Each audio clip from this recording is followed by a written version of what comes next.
تو پھر رو کیوں رہی ہو لٹل فیری؟ یہ زادن نے اس کی زخمی کلائی سہلائی۔ وہ مجھے ڈر لگ رہا ہے، الینا نے سوسو کرتے ہوئے کہا۔ رونے کی وجہ سے اس کی چھوٹی سی ناک لال ہو گئی تھی۔ یہ زادن کو چھوٹی سی لٹل فیری پہ بہت پیار آیا۔ کوئی بات نہیں، میں یہاں پہ ہوں نا۔ میری لٹل فیری کو کسی سے ڈرنے کی ضرورت نہیں ہے۔ میرے ہوتے ہوئے کوئی تمہیں کچھ نہیں کہہ سکتا۔ یہ زادن نے اس کو اپنے ہونے کا یقین دلایا اور اپنے ساتھ لا کر گاڑی میں بھی بیٹھا دیا۔ الینا ابھی بھی بہت ڈری ہوئی تھی، اس لیے وہ یہ زادن کا ہاتھ چھوڑنے کا نام ہی نہیں لے رہی تھی۔ جب اس کو اندازہ ہوا کہ وہ کچھ زیادہ ہی اس کے قریب ہو گئی ہے تو اس کے گال شرم سے سرخ ہو گئے، جسے دیکھ کر یہ زادن کو انہیں چومنے کا دل کیا، لیکن اس نے خود پہ قابو کیا، ورنہ اس کو خود پر سے کنٹرول اٹھ رہا تھا۔ آؤ تمہاری ڈریسنگ کر دوں، یہ زادن نے کہا اور اس کے ہاتھ پر مرہم لگانے لگا۔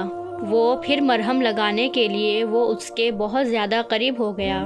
یہ زادن کو اس کی خوشبو ایک بار پھر سے بے بس کر رہی تھی۔ لٹل فیری ویسے ہی زیادتی ہے، یہ زادن نے اس کے گال پر مرہم لگاتے ہوئے کہا۔ کیوں، میں نے کیا کیا؟ الینا نے اس قدر معصومیت سے کہا تھا کہ یہ زادن کا دل چاہا اس کو اپنے سینے سے لگا لے، لیکن پھر خود پر قابو پایا اور اس کے گال پر مرہم لگاتے ہوئے پیچھے ہٹا۔ کچھ نہ کچھ کرنا پڑے گا، یہ زادن نے خود سے کہا۔ یہ زادن نے الینا کی طرف دیکھتے ہوئے کہا۔ نہیں، الینا نے نفی میں سر ہلایا۔ چلو ٹھیک ہے، تمہیں گھر چھوڑ دیتا ہوں۔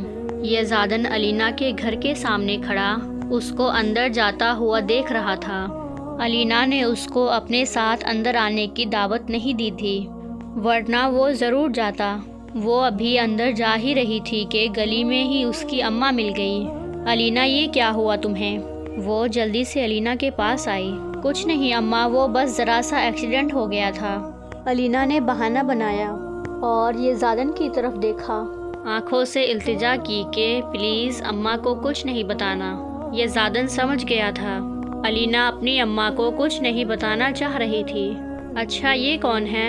اماں نے یہ زادن کی طرف اشارہ کیا۔ اماں، انہوں نے ہی تو مجھے بچایا اور مجھے گھر تک بھی انہوں نے ہی چھوڑا ہے، الینا نے کہا۔ اچھا بیٹا، تمہارا بہت بہت شکریہ۔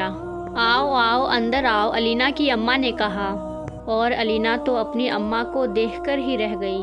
بھلا وہ کون تھا جس کو وہ اپنے گھر کے اندر بلا رہی تھی؟ اوکے آنٹی، ضرور۔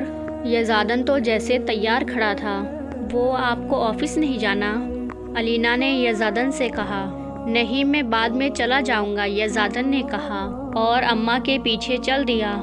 اس کے بعد یہ زادن نے پورا دن الینا کی اماں کے ساتھ گزارا۔ الینا کی اماں کو یہ زادن بہت اچھا انسان لگا تھا۔ اس کے بعد جب یہ زادن اپنے گھر چلا گیا تو الینا اپنے کمرے سے باہر آئی۔ الینا، کتنی بری بات ہے، وہ ہمارے گھر آئے تھے اور تم ایک بار بھی اپنے کمرے سے نہیں نکلی۔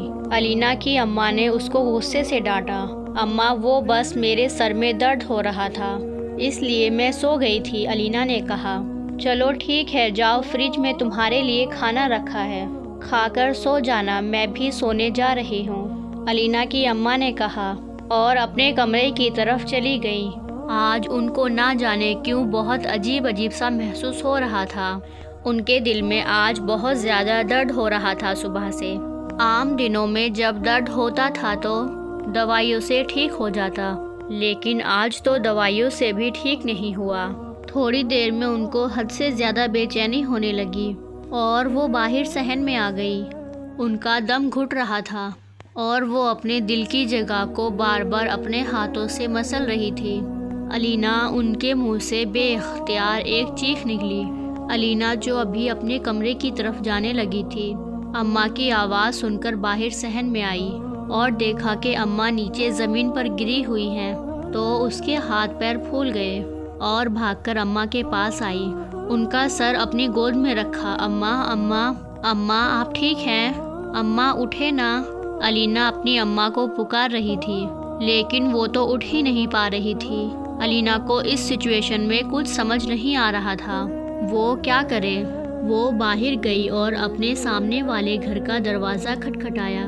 پلیز میری مدد کریں، پتہ نہیں میری اماں کو کیا ہو گیا ہے، ان کو ہاسپٹل لے کے جانا پڑے گا۔ او بی بی جاؤ، ہم سے نہیں ہوتے تمہارے یہ چوچلے، خود ہی لے کر جاؤ۔ اور اس عورت نے کھٹاک سے دروازہ بند کر دیا۔ علینا بھاگ کر اپنے گھر کی طرف آئی اور شدت سے رونے لگی۔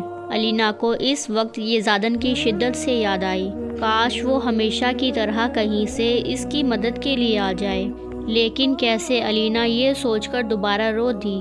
علینا کو بے اختیار وہ کارڈ یاد آیا جو یہ زادن نے اس کے بیگ میں زبردستی ڈال دیا تھا۔